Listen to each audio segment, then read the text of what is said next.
Hello, my friends. Alyssa Marino here with host, interviewer, commentator, broadcaster extraordinaire, my pal, the incomparable Sam Leterna. How are you, my friend? I'm very well. I'm super happy to be here with you, Alyssa, one of the best, if not the best, female commentators in the business, in my humble opinion, but I digress. You stop you. Well, speaking of commentary, speaking of broadcasting, speaking of pro wrestling, we have a huge event coming up this Sunday that we need to talk about. It is WWR Plus. Say you'll be there. It's a doubleheader with American Rana this Sunday, August 22nd, 1 p.m. bell time. And we decided we wanted to take you all through some of our predictions.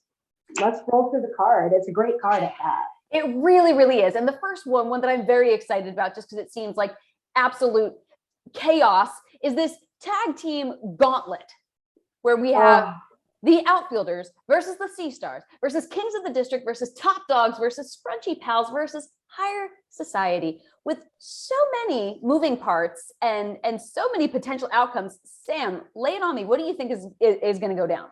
I mean, I think this match is going to be like an atomic bomb of like different characters, personalities, moves, all clashing together.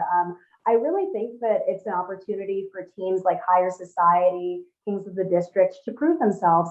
I know that Higher Society has been doing some shady stuff at WWR, so let's see if they can back up, their talk. Boomer and Molly, the outfielders, they've been killing it all over the indies right now, holding titles at other promotions like Camp Leapfrog. So they're kind of on a roll. It could be their game. We also have the Sea Stars, who are the veterans, our resident veteran tag team at WWR Plus, right? So we can't discount them and their prowess as a tag team, a long-established tag team. But there's a lot I don't know about the Top Dogs as well. So I'm kind of wondering where they're going to figure into this. And I love Becca and Erica. I think they're my pick to win just because they work so well together. I mean, they cut a promo where they didn't even need to use words to convey what they were feeling. So I definitely think we have, yes, the veteran aspect with the Sea Stars, and Boomer and Molly have been dominant in WWR Plus. They are so far undefeated in WWR Plus, but definitely something to be considered is Top Dogs. You have Damian, who's just absolutely dominant, so brutal, and has had some really high profile matches. And then Skylar with recent victory over Veda Scott at Pain for Pleasure. So that could definitely be something to look out for all of our competitors. I think I am going to give it to the Sea Stars. I think you cannot discount the longevity of their tag team, the sister aspect of it as well. That's some blood cohesion. So I'm going to give it to the Sea Stars for this one. And you talked about clash of personalities and clash of styles. The little mean Kathleen, once in a lifetime, second annual LMK Open Challenge, where she chose her opponent. It's Riley Shepard against little mean Kathleen. I think that both of these ladies bring tremendous energy to the ring. I think little mean Kathleen might have bit off a little bit more than she can chew. Choosing Riley Shepard for whatever reason she did. But Riley always has that LARPing background in her back pocket, and sometimes a sword in her back pocket. So that is her weapon, and her armor itself that she wears on her gear, I think is going to protect her against someone like little mean Kathleen. But from a size perspective too, we have little mean Kathleen, who is the smaller opponent. So she might have bitten off more than she can chew. We'll see how little and mean she can be. This is true. If she's as mean as she is little, then Riley Shepard certainly has a task ahead of her.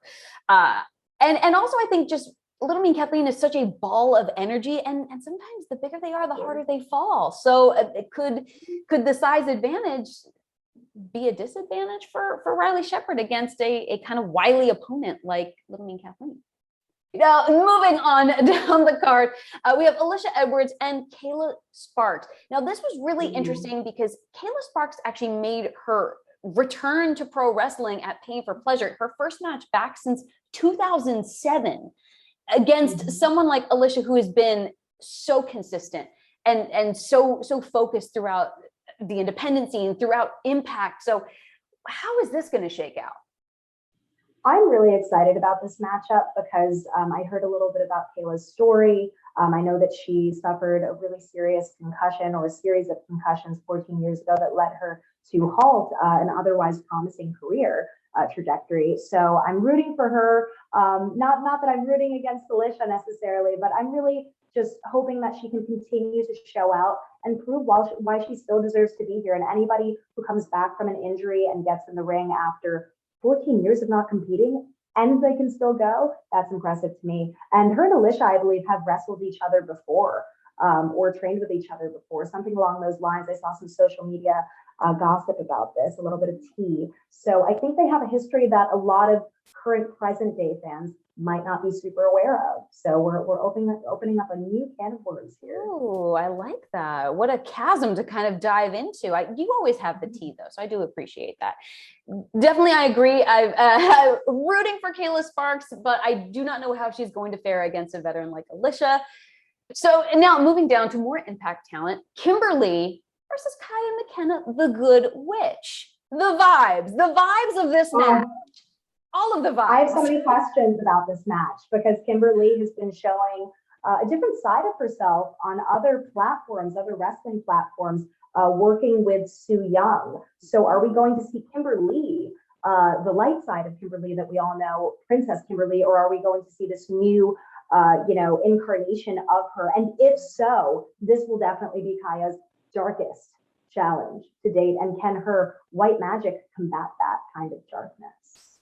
And again, too, you think about just the tenure of Kimberly, a former Shimmer champion who dethroned, I believe, the longest reigning champion in Nicole Savoy, a two-time Shine tag team champion, so highly decorated. And I mean, Kaia McKenna, relatively young in her career, but I think that this really could be a standout moment for the Conduit of Karma. Oh, yes. Well, a win against Kimberly would cement her place at WWR, certainly. But I think she's going to have a good showing regardless because Kaia works hard, she trains hard, and I really respect what she's doing as an up-and-coming star in this business. Kaia also coming off of a serious injury as well. There's possibly that trepidation, but I think that she has been taking her recovery so seriously because of just the passion she has. And I really think that's going to shine through on Sunday. Absolutely. I'm sure the crowd will be behind her 100%. We spoke of Impact just now. A former Knockouts tag team champion, former Impact Knockouts champion, Jordynne Grace will be facing Ashley D'Amboise. Talk about having a task ahead of you. I got a chance to speak with Ashley about the prospect of facing Jordynne Grace. And I don't think, as she said, the magnitude of this match has not gone past her at all. I certainly hope not, because she's had a lot of time to think about this match. I actually interviewed Ashley as well at WWR a couple of months ago and was just thinking of, dream matches in my head, people I'd like to see Ashley verse. No one coaxed me into saying Jordynne Grace, but I asked her, how would you feel about versing someone like Grace? And at that point in time, I think that she might not have maybe been as confident about her WWR plus work at that point. But now she's gotten victory after victory and is very much so in a position to defeat Jordynne Grace. She has the strength. She has the incredible training, both in ring and out of the ring, as we can see from her physique. So it's anyone's game. But I do think that this is going to be one of the closest matches to call. I don't even want to make a prediction. This is very tough because, and I do think you may have spoken this into existence. I was actually watching that interview clip where you dropped Jordynne Grace's name, and here we are at WWR Plus. Say you'll be there. Drew. Hello. But you mentioned the strength of Ashley D'Amboise, but I mean, did you see the recent powerlifting records that Jordynne Grace has set? She recently competed at World Natural Powerlifting Federation, broke all 3 state and national records for all 3 of her lifts, won first place and best overall lifter. That's what kind of scares me about when we talk about strength versus strength. I mean, it's different kinds of strength that, could very well be, but I think sheer brute force, I mean, Jordynne Grace's and willpower, of course, too, because anything that Jordynne Grace has put her mind to, she has achieved, both in wrestling, in her previous careers, from what I've understood, and now as a power lifter. So the world is Jordynne Grace's oyster, but it's also Ashley D'Amboise's. So we'll have to wait and see. Going into a realm not necessarily about strength per se, but maybe strength of spirit, a little bit more hardcore aspect. Addy Starr and Kennedi Copeland. Sam, level with me. Tell me what you think. I mean, this is a dream matchup if I've ever seen one. And just getting to like have so many generational clashes now, especially within the women's realm, for me, that's so special. We have Addy Starr, who's faced countless competitors, both male and female, over the years, proving that she can not only wrestle, but also do hardcore style. And she's risen through those ranks. And Kennedi Copeland has always had something to prove. I think to herself, as well as to the fans and to the wrestlers in the back.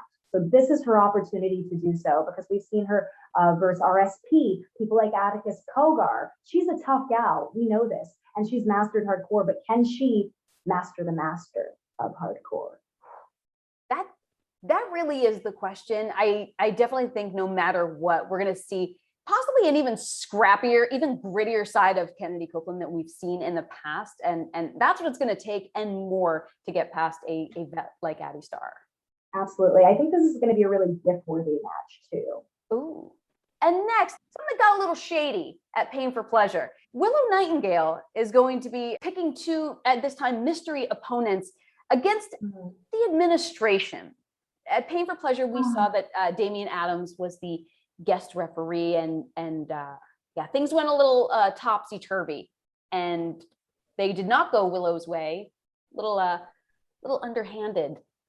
So I definitely think that Willow has some frustrations that have built up. She had, that during that grudge match, and more even than a prediction, who do you think Willow might choose as her tag team partners?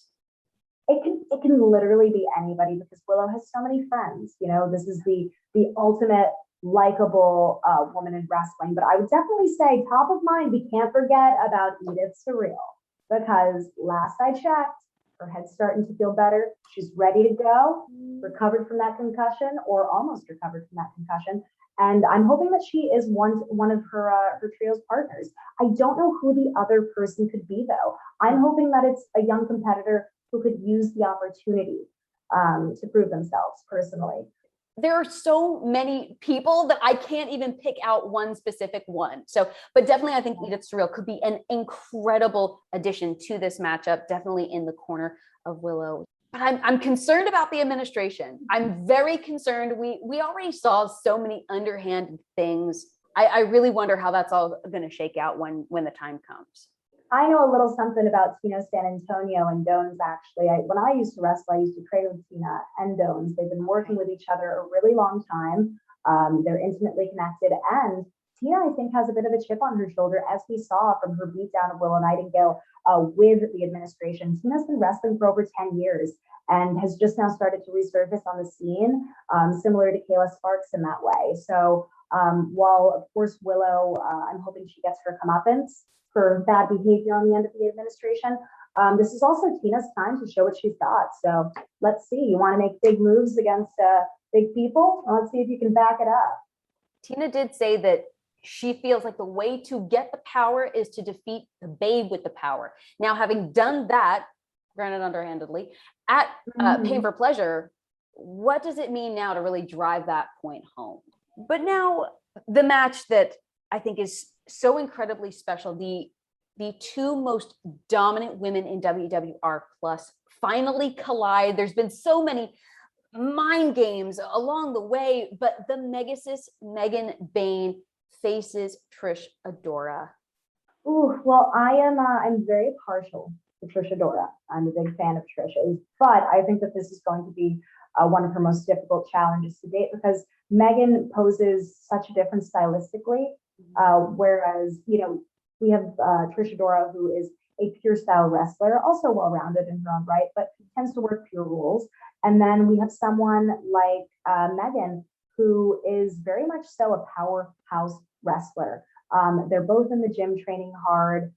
Megan is training with Damian Adams, training every day, night in, night out. So you know that she's getting the reps in and definitely training for this match. But with Trish, I think that Trish has a tremendous amount of heart, and she very much so is a warrior. not only because of her, military combat background, but because of all that she's had to go through to get where she is. And a fun fact for the fans, when I used to wrestle, I actually was at a seminar with both Trish and Megan Bayne in 2019. And this was when no one knew who either of them was. And they were kind of competing neck and neck for a position at this seminar. So I think that this is a really full circle moment for both of them too. And I hope that they recognize that this is really special. And I'm really proud of where both of them have come over the years, even though Megan's being a little bit of a wet noodle with her tactics in the ring. But where are you at with this, Alyssa?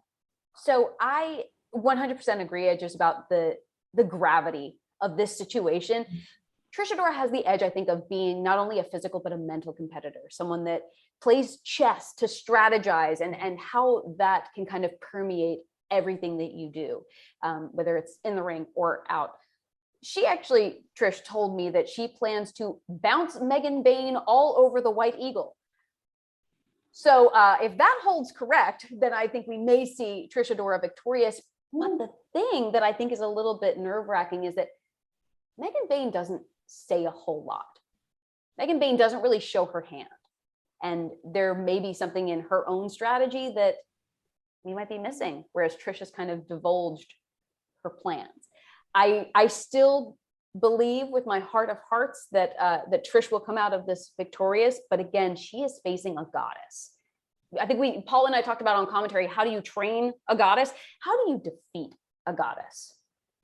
You have to use all the heart that you have in your human heart to defeat a goddess. That's what I would say.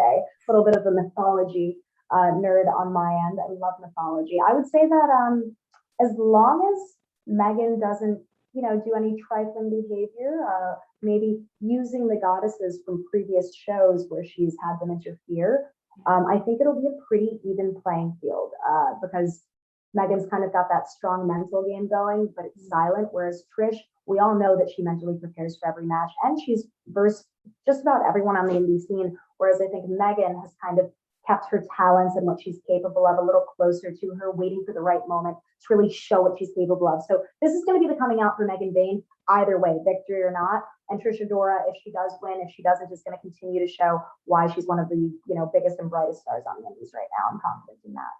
Well, so many stars are going to be burning bright this Sunday. My friends, be sure that you do not miss WWR Plus. Say you'll be there. It's, as we said, this Sunday, August 22nd, with a 1 p.m. bell time at the White Eagle in Worcester and streaming live on Independent Wrestling TV. Sam, I know that you will be there. Have so much fun and be sure to report all of the action back to us. Oh, I shall. I'm super excited. It's going to be a really busy day. Thank you so much for joining me. And my friends, we will see you later.